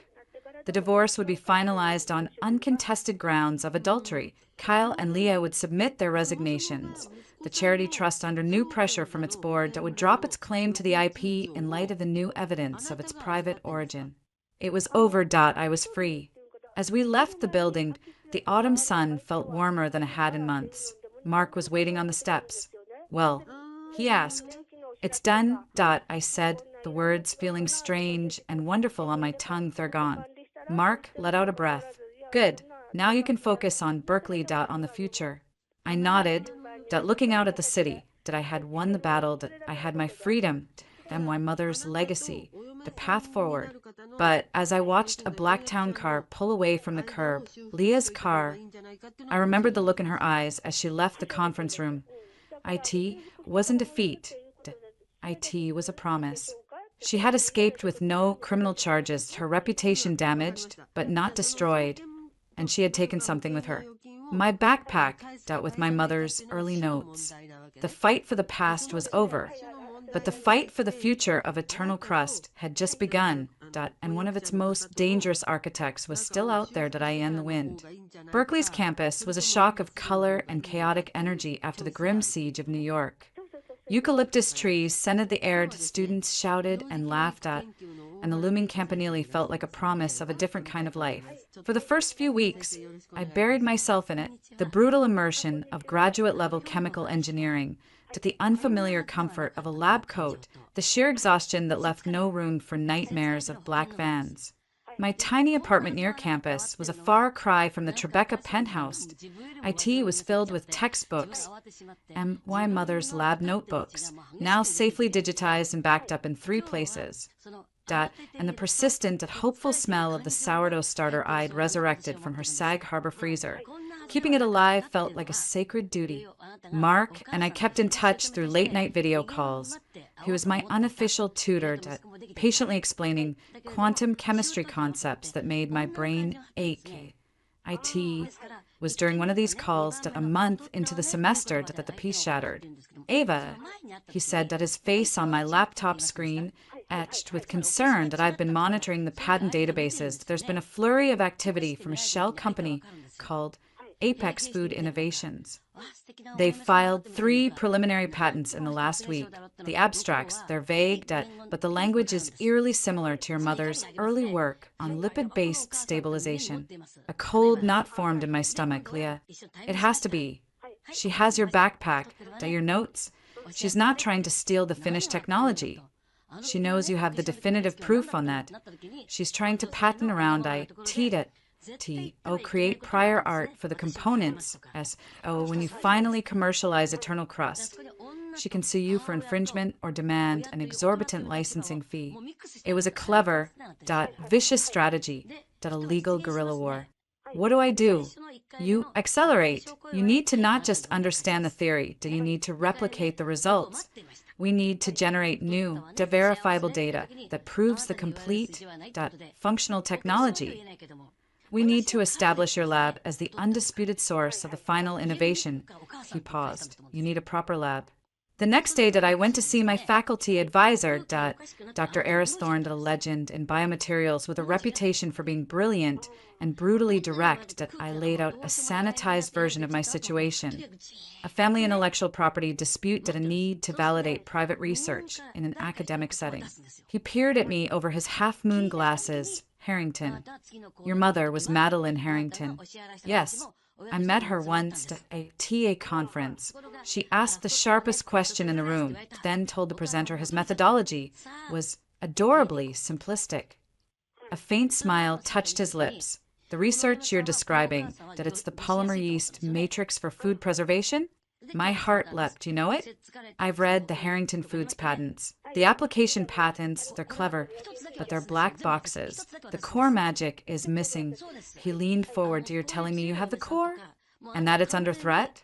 Yes, sir. He steepled his fingers. I have a shared lab space. It's not pretty, but the equipment is adequate. You can use it under my supervision and the supervision of a postdoc I trust. Your work will be documented, witnessed, and indisputably independent. His eyes gleamed. And if it works, as you say, Ms. Harrington, you will not only defend your inheritance, you will revolutionize my field. I have a certain fondness for both outcomes. The lab was a chaotic temple of science. Why assigned postdoc? Leo was a quiet, meticulous man from Seoul who spoke mostly in equations and seemed to regard my presence as an interesting but potentially hazardous experimental variable. The work was painstaking. We started from the genetic sequence. Isolating the engineered yeast strain from my mother's starter was one thing. Understanding its metabolic pathways to produce the polymer precursor was another, the polymer itself. A delicate, crystalline lattice we dubbed Harrington mesh had to be synthesized, purified, characterized, why days bled into nights fueled by coffee and a driving fear that Leah was always one step ahead. Mark flew out for a weekend under the guise of giving a guest lecture. I end the lab late on a Saturday night. We had a breakthrough. Under the electron microscope, we saw it, the yeast cells secreting the precursor, which self-assembled into the first perfect nanoscale strands of the mesh in a simulated dough environment. It's beautiful, Leo whispered, a rare moment of poetry. It's proof, Mark said, clapping me on the shoulder. Ava, this is it, the core mechanism. Document everything to write this up, file a provisional patent covering the biosynthetic process. That's what Leah can't replicate from your old notes. She knows the what, not the how. We celebrated with burnt pizza in the lab. For the first time I felt like a scientist, not just a daughter on a mission. The attack came 2 nights later. I was alone running a final long-term stability test. The lab was silent except for the hum of incubators. The door, which required a key card after hours, clicked open. I assumed it was Leo, coming back for something. It wasn't. 2 men walked in. They weren't masked this time. They wore janitorial uniforms. But their posture was all wrong. Too alert, too coiled. Point 1 held a large, empty duffel bag. You need to leave, I said, my voice surprisingly steady as I stepped between them and the bench, holding my lab notebooks and the latest polymer samples. We're just here to clean up, miss, the taller one said, his smile not reaching his eyes. He nodded to the duffel bag. Just hand over the books and the little vials. The computer, too, makes it easier. Get out, I reached for the emergency phone on the wall. The second man moved fast. He knocked the phone from my hand and grabbed my arm, the hard way. Then I fought. I'd taken a self-defense class Chloe had insisted on. I stomped on his instep. Twisted, broke his grip. I grabbed the nearest thing, a beaker containing a freshly synthesized batch of Harrington mesh in solution. IT was inert, harmless. But they didn't know that. This is concentrated hydrofluoric acid. I yelled, holding it up. Take another step, and I swear I'll throw it. They hesitated, uncertainty flashing in their eyes. IT bought me 5 seconds. I lunged for the fire alarm on the opposite wall, yanking it hard. A deafening, pulsating shriek filled the building. Red light strobed. The 2 men cursed, panicked. The one with the duffel bag made a last-ditch grab for my notebook. I swung the beaker. He flinched back, and the notebook fell to the floor, pages scattering. They fled, empty-handed, disappearing into the stairwell. Sirens approached. My hands were shaking so badly I could barely stand, but I looked at the scattered pages, the untouched samples, the data flashing on the computer screen. They'd failed. They'd taken nothing. Then the pain registered, a sharp, burning ache in my side. I looked down, my lab coat was torn, a dark stain was spreading on my shirt beneath. IT. The struggle point, one of them, must have had a knife. I hadn't even felt it. I slid down the wall, the world going fuzzy at the edges, the fire alarm a distant throb. The last thing I saw before blackness took me was the silver ring on my finger, glinting under the red emergency light. I woke to the antiseptic smell of a hospital and a dull, throbbing pain. A doctor explained I had a 4-inch laceration, deep but clean to missing anything vital. 12 stitches. I was lucky. I was also not alone. Mark was there, having caught the first flight from New York. Looking like he hadn't slept, Dr. Thorne was there, his expression thunderous. And a man I didn't recognize, older with the kind of quiet, expensive authority that needed no introduction. Ms. Harrington, the man said, my name is Richard Winters. I was a friend of your mother's. I'm here to help. Richard Winters. The food industry titan, the one who'd whispered, looked deeper at the funeral. Help? My voice was a rasp. How? By finishing what your mother and I started, he said, pulling a chair to my bedside. Leah Cross worked for me a decade ago. She was brilliant, ambitious, and utterly without loyalty. She stole early-stage research from my company and sold it to a competitor. I thought I'd buried her career. Your mother, against my advice, gave her a second chance at Harrington Foods, a mistake we both came to regret. He leaned forward. Your mother and I were secret partners on Eternal Crust. Ava, I provided early funding, some lab space. She did the genius work. We planned to launch it together, separate from Harrington Foods. Then she got sick, and Leah, who'd sniffed out the project, saw her opportunity. She allied with your husband to get control of it. It was the missing piece, the outside ally my mother had hinted at. Why are you telling me this now? I asked, suspicion cutting through the pain medication. Because Leah just tried to kill my investment, he said bluntly, and because your little performance in the lab proved something that you're not just defending a patent, you understand the work. You fought for it. That's what Madeline wanted. He paused. I want to make you an offer. Why Venture Fund will finance the commercialization of Eternal Crust, a new company. You run the science, I run the business, a true partnership, I and your mother's name. It was everything I needed, capital, expertise, protection, but the memory of Kyle, of another partnership that was really a takeover, was too fresh. I need to think, I said. Mark, who had been listening silently, spoke up. She needs to recover first, Mr. Winters. Richard nodded, unfazed, of course. But time is a luxury you don't have.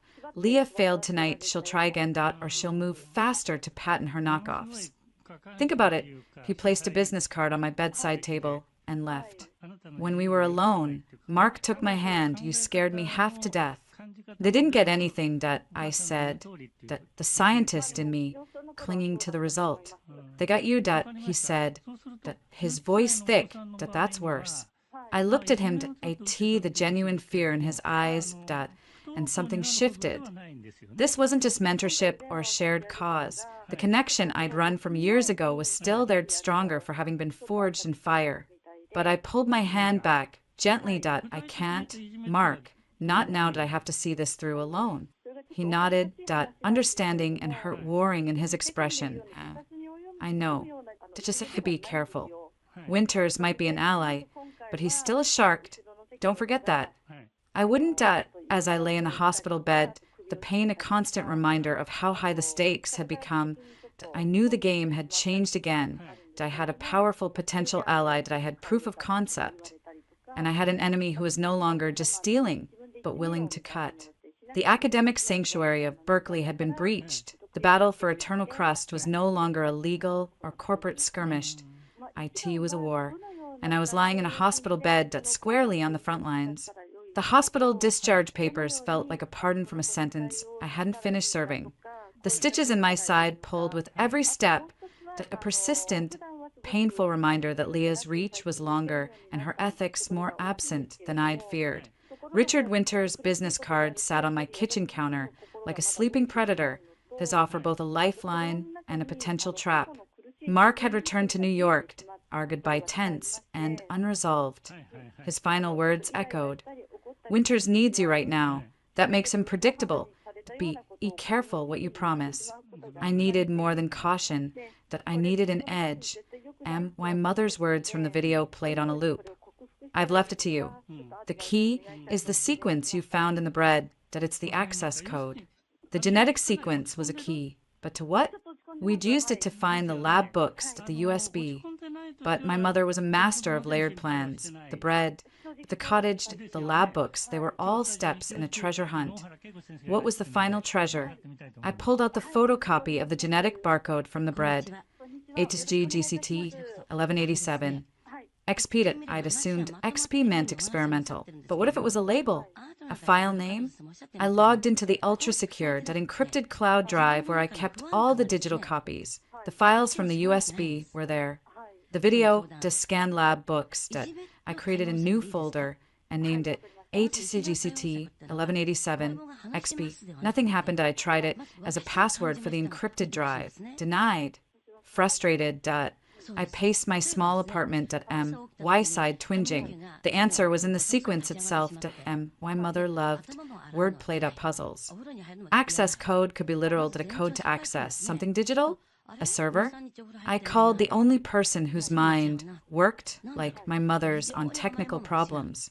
Chloe, I said when she answered, I need a hacker's brain, not a biologist's. Ooh, illicit, I'm in, what's up? I explained the sequence. It's a genetic barcode, but she called it an access code. It's not a password to any system I have. Could it be a location? An address? In the genetic sense, maybe a specific locus on a plasmid? Or I could hear her typing furiously. Wait. Think differently, not biology. Computers, you said it was a key. Yes. In cryptography, a key isn't just a password. IT can be a string used to decrypt a file. Do you have any files that are gibberish? Encrypted blobs? I scanned the USB contents again. There was one file I'd ignored because it was tiny and had a weird extension. Legacy, ANC.IT was only a few kilobytes. I have something called legacy.inc. Send it to me. And the sequence. 10 minutes later, she called back, her voice crackling with excitement. Okay, .hank is a common encrypted file extension that I wrote a quick script to use your sequence as a decryption key. Basic symmetric encryption. Your mom wasn't trying to be Fort Knox to just keep things from prying eyes. IT worked. What's in it? It's a set of coordinates and a note. She read it to me. Ava, if you're here, you've earned it. The final vault isn't in a bank. It's where it all began, where the sky is still dark enough to see the stars we named our dreams after point 38, point 58, 16 degree, end point 1, 23.33, 21 degree W. The combination is the first loaf we ever sold. The coordinates were in California, Sonoma County, wine country, where my parents had taken me camping as a child, where my father, an amateur astronomer, had taught me the constellations before his diagnosis. It's the old family campground that I whispered, where they dreamed up the bakery. Road trip, Chloe said. No, I said, quickly. Thinking of the men in the lab, it's not safe, and you have your PhD to finish. Ava, you have a knife wound, you're not going alone. I won't be. I looked at Richard Winter's card. He wanted to be a partner. Time for a test drive. I needed his resources. His security. And he needed to see that the treasure wasn't just handed to me. I had to unlock it. 24 hours later, I was in the back of a discreet, armored SUV, winding through the rolling hills of Sonoma. Richard Winters sat across from me, watching the landscape with an appraising eye. A storage unit at a campground, he said, not hiding his skepticism. Seems rather rustic for Madeline. She was a rustic person at heart. The business was the costume I held up the printed note. The combination is the first loaf we ever sold. That's the key. He nodded, a flicker of respect in his eyes. She always said the best ideas were simple. The campground was now a glamping resort, but a section of old, weathered storage sheds remained at the back, likely forgotten. Shed hashtag 12 matching the coordinate decimals. IT had a heavy-duty combination padlock. The first loaf she ever sold, I muttered. What was the combination? A date? An amount? My mother's stories floated back. IT was a simple ride up Mrs. O'Malley from 2 blocks, overbought it for $2. I was so proud I framed the dollar bills. $2. I spun the dial point 0-2-0-0. The lock didn't budge. Think, Ava, Richard murmured, not unkindly.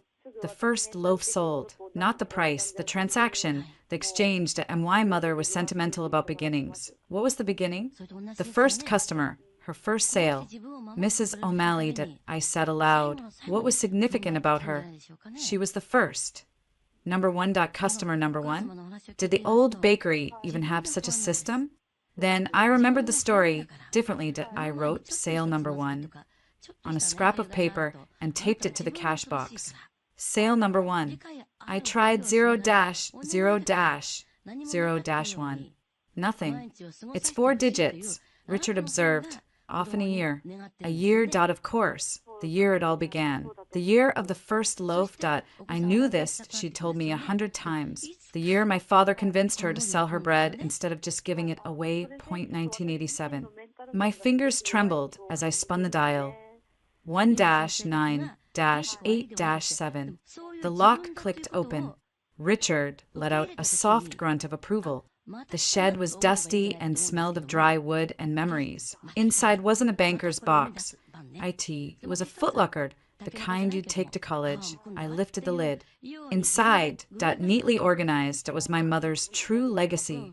A complete, bound set of lab notebooks that numbered 1-50, spanning from her undergraduate days to 6 months before her death. The definitive timeline.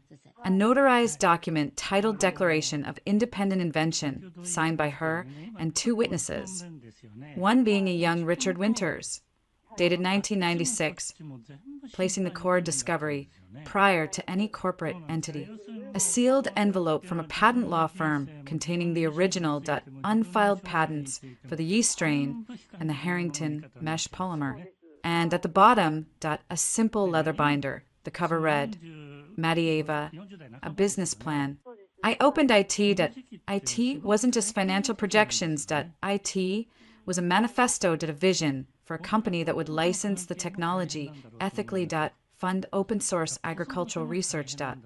And create a nonprofit wing to address food waste in developing nations. The projected valuation was staggering, but the mission statement was clear. To prove that the most nourishing business is one that feeds both people and principles. Richard peered over my shoulder. She really did think of everything, he said, his voice uncharacteristically soft. That's the woman I partnered with. Not the CEO, the visionary. He looked at me. This is what Leo wanted. Not just the patent, but this vision. She'd strip it for parts, sell it to the highest bidder, and turn it into another disposable plastic wrapper. Your mother knew that. She left it for you to stop that from happening. The weight of it all settled on me, not as a burden, but as a foundation. I had the complete, unassailable proof that I had the moral blueprint. The offer stands. Ava, Richard said, "MY Fund finances the company. You are CEO. That we build it according to that plan. That I handle the sharks. You handle the science and the soul." It was the right offer, this time from the right person, but I had one condition. I want Leo, MY post-doct, AS, Chief Science Officer. And I want a seat on the board of your foundation with veto power over any projects that conflict with our mission. He didn't hesitate. Done. We shook hands there in the dusty shed, surrounded by my mother's ghosts and her greatest dreams. Back in Berkeley, with the Footlocker's contents secured in a high-tech vault provided by Richard, the pieces moved fast. Rebecca Shaw, armed with the Declaration of Independent Invention and the witness lab books, filed a devastating motion to permanently dismiss all claims from the charity trust. Faced with irrefutable evidence of the IP's private origin, the trust's board folded, publicly apologizing for being misled by former corporate officers. Leah's shell company, Apex Food Innovations, became a ghost. The preliminary patent filings were abandoned. She vanished from the industry, a career reduced to ashes. And Kyle? His resignation from Harrington Foods became permanent. The divorce was finalized. A bland line in the legal notices that I heard through the gossip channels that he'd moved to Miami trying to start a hedge fund. I didn't care. I stood in my empty apartment, the Footlocker, now a centerpiece. I ran my hand over the leather binder. Madieva. My phone rang. IT was Mark. I saw the news. He said, the trust backed down. It's over. It's just beginning. I said, I found it all. Mark, the final vault, the real plan. I told him about the shed, the business plan, the partnership with Winters. There was a long silence. That's incredible. She'd be so proud of you. His voice was warm, but there was a distance there. The distance I'd put between us. I couldn't have done any of it without you, I said, the truth of it aching. You saved my life, in more ways than one. I know, he said quietly, and I'll always be in your corner. Ava, but your corner is in California, now, building an empire. Mine is here, in a lab with undergraduates who can't balance a simple equation. He tried to sound light, but it fell flat. Mark, it's okay, he said, and I could almost hear his sad smile. Really, this is your story, go write it. Just to send me an invite to the IPO, okay? We hung up. The finality of it sat in the quiet room. Some doors, once closed for the right reasons, couldn't be reopened without breaking the new foundation you'd built. I looked down at the business plan, then at the silver ring on my finger. Real wealth grows in your own hands. I had the wealth, I had the plan, I had the power. Graduation was in 2 months. Then the patents would transfer. Then Maddie Ava would become real. My mother's last test was complete. I had looked deeper, I had found the beginning. And now, it was time to build the future. The roar of the crowd in Berkeley's Greek Theater was a physical wave crashing over the stage where I stood in my black cap and gown. The sun beat down on my shoulders, and the parchment of my master's diploma felt like the most substantial thing I'd ever held. Chemical engineering, I'd done it. And now, our final speaker, the dean announced a student who embodies the spirit of reinvention and rigorous pursuit, Ava Harrington. I walked to the podium, why knees weak? The eyes of thousands upon me. I adjusted the microphone and took a deep breath, my gaze sweeping over the sea of expectant faces. A little over a year ago, I began to why voice clear and carrying in the stillness. I stood at my mother's funeral, believing she had left me with nothing but a profound sense of loss and a literal loaf of bread. A ripple of confused laughter went through the crowd.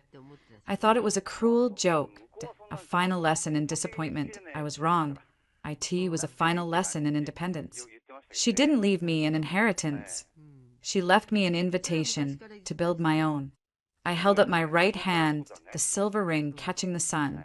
She left me this, inside, IT says, real wealth grows in your own hands. At the time why hands were emptied, they'd been trained to hold a champagne flute.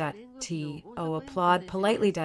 To reach for a credit card. They didn't know how to build I came here. I learned about bond energies and bioreactors and polymer chains. I learned how things hold together at the most fundamental level.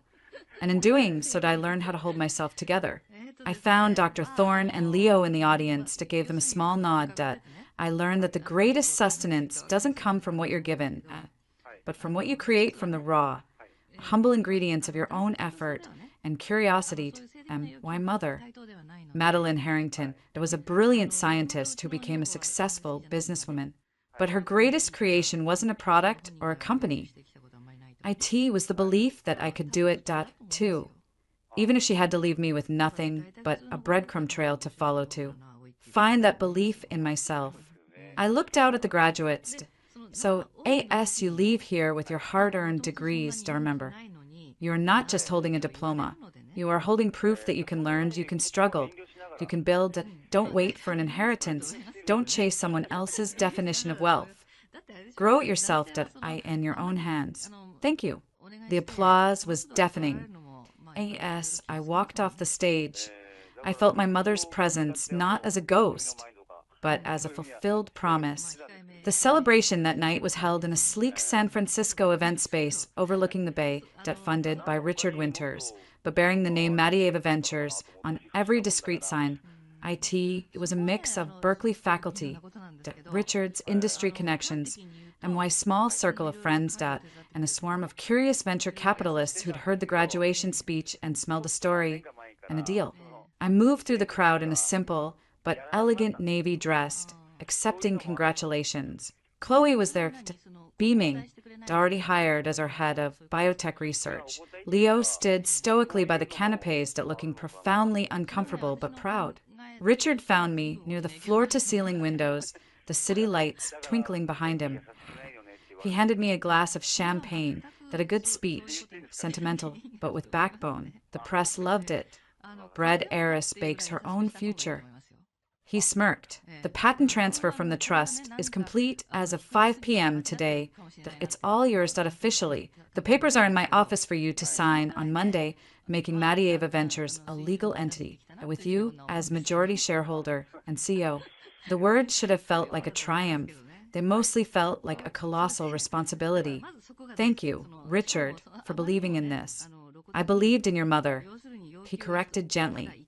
And now that I believe in you, don't make me regret it. He clinked his glass against mine and moved away to work the room. I felt a familiar gaze and turned. Mark stood near the entrance, holding a gift bag. He'd come after all. Dem, why heart did a complicated, painful flip. I excused myself and went to him. You made it. I said I'd come to the IPO. This seemed like a decent warm-up act, he said, his smile not quite reaching his eyes. He handed me the bag, a housewarming present, for the new corporate headquarters.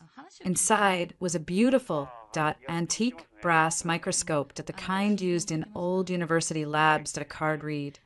For when you need to remember where it all started, in curiosity, proud of you, Dem, tears threatened. Mark, that it's perfect. Thank you, that I gestured around, that it's a lot, isn't it? It's what you earned. He looked at me, that really looked at me, and I saw the same affection, the same pride, but also a quiet acceptance of the chasm between our worlds. Now, you're where you're supposed to be, that IT suits you. What about you? I asked softly. I'm good. Tenure track looks promising, that I have a research grant studying enzyme catalysis. It's quiet. It's my speed. He took a sip of his drink. This is your speed. And you're running at it full tilt. That's impressive. It was a goodbye. A kind, fond, final one that we both knew it. Stay in touch? I asked that knowing the answer would be yes, but the meaning would change. Always, he said. He leaned in, kissed my cheek, a brush of warmth and nostalgia. That go be brilliant. I watched him weave through the crowd and out the door back to his world of quiet labs and fundamental questions, a chapter closed out with grace. The party swirled on. Near midnight, Richard tapped a spoon against his glass.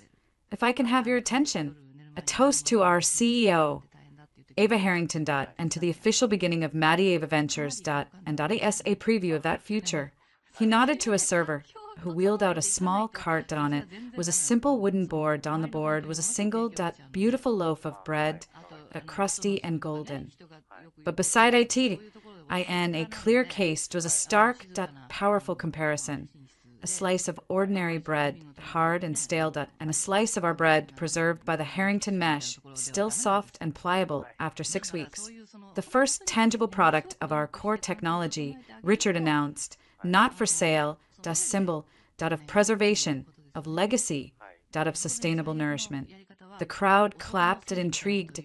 I stepped forward, my mother's ring cool against my skin. I took the bread knife and sliced into the fresh loaf. The familiar, yeasty, home smell wafted out. I passed out pieces to Richard. Leo. I took a bite. IT was perfect. IT tasted like my mother's kitchen. IT tasted like Sunday mornings before the world got complicated. IT tasted like a beginning. As the party finally wound down, I stood alone by the window again. The half-eaten loaf beside me, I looked at the tag attached to the board's edge. IT bore our new logo and a single line my mother's words, now our company motto. Real wealth is not inherited. IT is created. A shadow fell across the tag, not a guest point, one of Richard's security detail, a man named Hayes. Ms. Harrington, he said, quietly, his face neutral. We just intercepted a communication. It's not public. Probably won't ever be. But Mr. Winters thought you should know. Know what? Leah Cross. She was found in a rented villa in Costa Rica. Apparent suicide. Empty pill bottles and note. The local police are calling it a reaction to her professional ruin and financial collapse. The news hit me like a physical blow, cold and heavy. There was no triumph in it, only a deep, unsettling silence. Suicide? After everything she'd orchestrated. The theft, the manipulation, the attempted kidnapping, the knife in the lab? It felt too neat, too convenient. And Kyle? I asked, why voice barely a whisper. Vanished. Left Miami a week, geoed, and trailed a lot of debt behind him. They were gone, truly gone, point one way or another. Hayes waited a moment, then melted back into the background. I looked out at the dark bay to the glittering lights of Oakland on the far shore. The enemies were vanquished. The path was clear that I had won. I had everything my mother had wanted me to have. The company, the technology, the independence, the purpose. So why did it feel like the shadows had just grown deeper? Leah's end was too final, too pat, and Kyle's disappearance was too clean that Richard's hand was everywhere. In my security, I end my success. I end the delivery of this news. My mother's final warning whispered in my memory. Look deeper. I had looked, and I had found the legacy. But as I stood at the pinnacle of everything I'd fought for, a new, chilling question presented itself. What if, I end securing my mother's legacy, that I had made a deal with a different kind of devil? Richard Winters had handled the sharks, as promised. But what methods had he used? And what did he now expect in return? The bread on the table, that a symbol of preservation and honesty, suddenly seemed like a prop. The real game, I realized with a sinking heart, might not be over. IT might have just changed players and moved to a much larger, much darker board. I twisted the silver ring on my finger to the inscription, a silent vow. Real wealth grows in your own hands, that I had grown it. Now I had to make sure I could protect it from everyone. The party was over. The future of Maddie Ava Ventures was beginning. And for the first time since I had torn open that humble loaf of bread, I felt completely, utterly alone and ready. The sleek, minimalist office of Maddie Ava Ventures smelled of fresh paint and ambition. Through the floor-to-ceiling windows, the San Francisco Bay glittered, a stark contrast to the sterile white of our first production, lab visible on the other side of the glass partition. 0.6 months had passed since the launch party, 0.6 months of breakneck speed. The patent portfolio was secure, locked down by Rebecca Shaw with airtight legal fortifications. Our pilot facility was operational, producing small, perfect batches of the Harrington mesh for select partners in the pharmaceutical and high-end food industries. The world was starting to pay attention. I sat at a reclaimed wood desk that had been in my mother's Sag Harbor cottage, the surface now holding a tablet displaying production metrics, and a single framed photo of her laughing in a flour-dusted apron. The silver ring was a familiar, comforting weight on my finger. A soft chime announced my assistant, Maya. Richard is here for the board update, and there's a delivery for you, personal. Richard Winterstrode in, radiating a victor's calm. Ava, the numbers from the Q1 report are better than projected. Nestle is circling. They want an exclusive license for their prepared foods division, a 9-figure offer. It's too soon for an exclusive, I said, my voice steadied, though my pulse jumped at the number. We sell the mesh, not our future, non-exclusive licenses across multiple sectors. That was the plan. He smiled, tight, approving curve of his lips. You sound just like her. Stubborn, it's why this works. He leaned against the windowsill, there's also interest from the Department of Defense, long-term rations, it's a massive contract. The DoD, a far cry from reducing food waste in developing nations.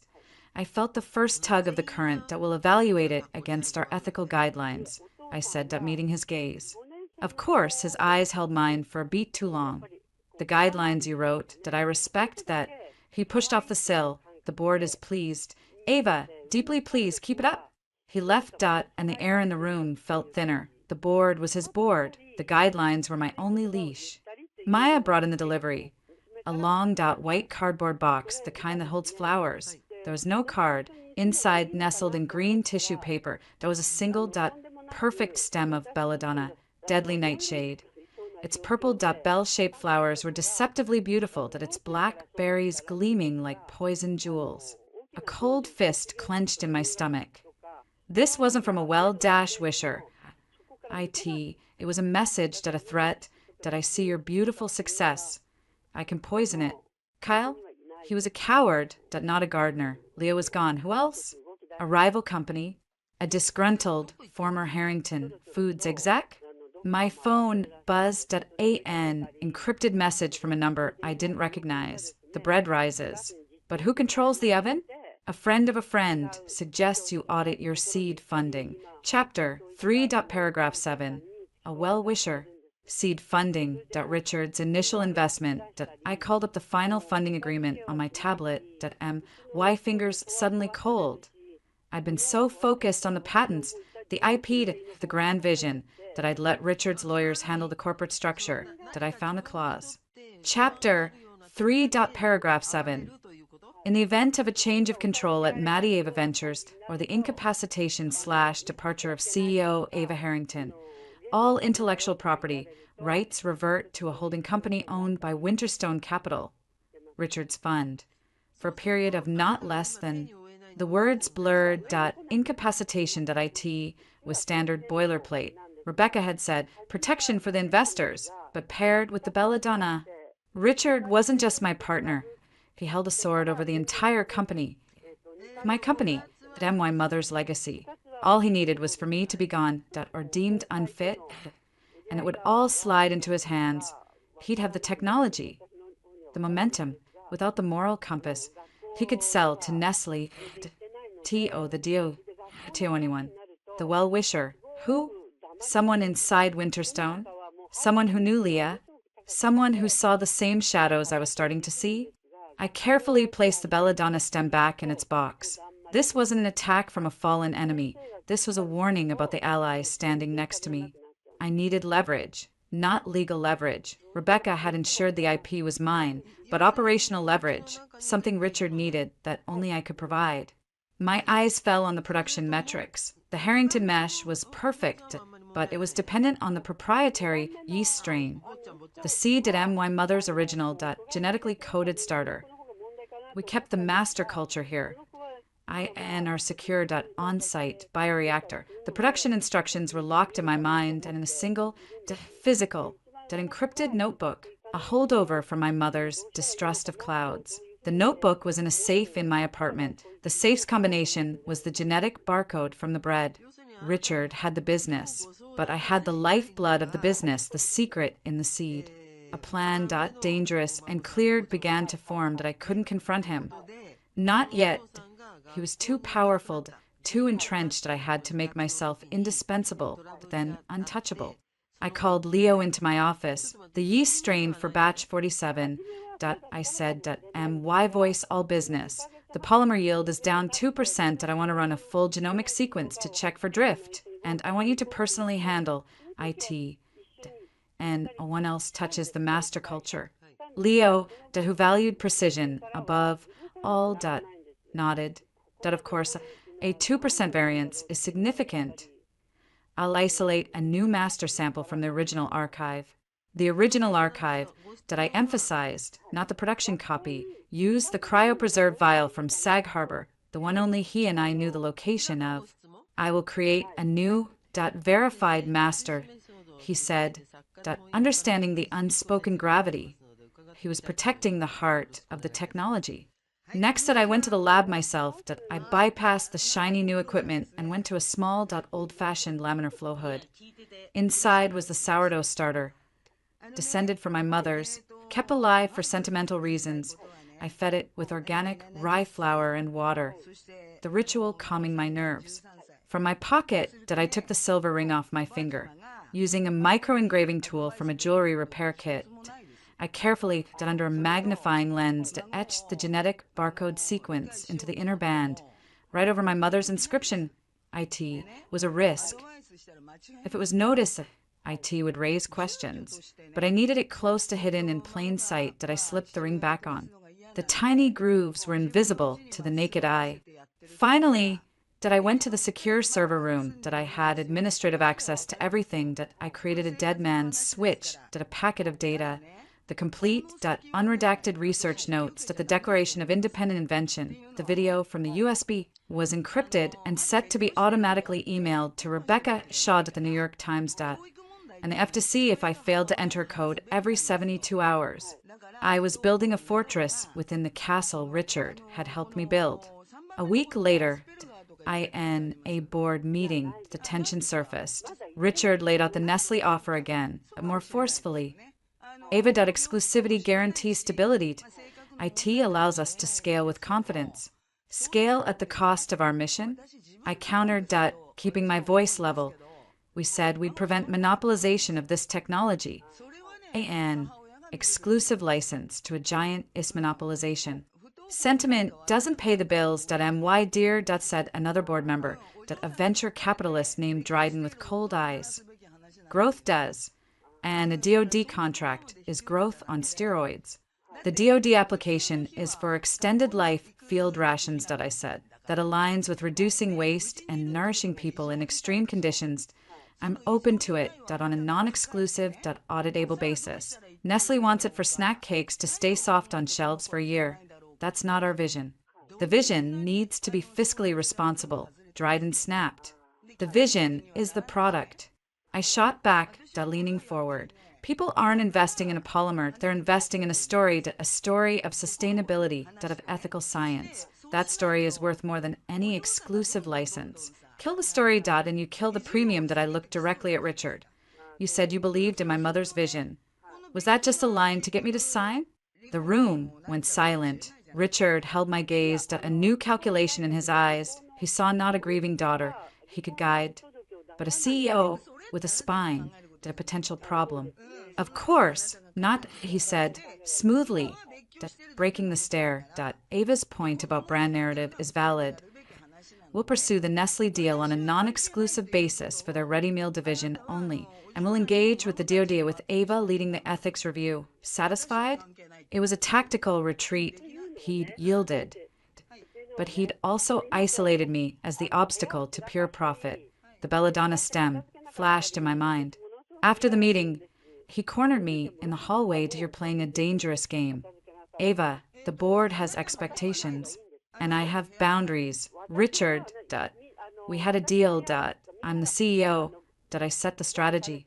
For now, he said softly, almost kindly, just remember who built the stage you're standing on, and who can change the set. He walked away, leaving the unspoken threat hanging in the air. That night, I in my apartment, I opened the safe, I took out my mother's leather-bound business plan. I flipped past the financials, the mission statements, the very back, third. Her handwriting down a blank page. It was a short note I'd missed before. My dearest David, if you're reading this, you're facing the wolves in the boardroom. Remember, the bread only rises if the yeast is alive and true. Protect the culture. Without it, they have nothing but empty flour, and never ever let them own the recipe. Love always, Mom. She'd known that the money, the partners, the prestige, they would all try to own IT. T.O. distorted. The real power was in the seed. The secret. The living culture. I closed the book. The belladonna in its box on my counter seemed less like a threat now and more like a confirmation that I was in the game. The real game, not against a cartoonish villain like Kyle, but against the quiet, irrational, utterly ruthless logic of money and power. The next morning I went to the lab early, Leo was already there peering into a spectrometer. The new master culture is stable, he reported. Genome is identical to the archived sample. NO drift. Good, I said. From now on, all production batches are seeded from this new master. Document the chain of custody. You and I are the only two with access. He nodded, understanding the unspoken, ordered that we were creating a silent, unbreakable link between us. I walked to the window overlooking the bay. The first production run of the Harrington Mesh, destined for a pilot program with a network of urban food banks, was humming along on the floor below. IT was a small start to first harvest. My phone buzzed, another encrypted message from the well-wisher. Audit the offshore holding company listed as a minority investor in Winterstone's Fund 3. You'll find a familiar ghost. The bread must rise, but watch the hands that knead the dough. A familiar ghost, Leah? Kyle? I didn't know. But the warning was clear. The battle wasn't over. IT had just evolved. The shadows had names and board seats and offshore accounts. I looked down at the silver ring on my finger, feeling the nearly invisible grooves of the genetic code that was now the key to everything. My mother's final gift wasn't the company or the technology, or even the money she'd given away. It was the fight, the understanding that anything of true value must be defended, constantly from those who would co-opt it, dilute it, or poison it for their own ends. The real wealth wasn't in the vault, IT was in the seed, and I would protect it, I would make it grow, on my terms. I turned from the window, why resolve hardening into a calm, clear purpose, the harvest had begun. But the sowing of the next season, the season of true independence, was just getting started. Leo, I said, not taking my eyes off the bustling lab below, prepare the Batch 48 protocol that we're increasing output for the food bank project by 20%. It was a small step, a defiant one, to step taken with my own hands.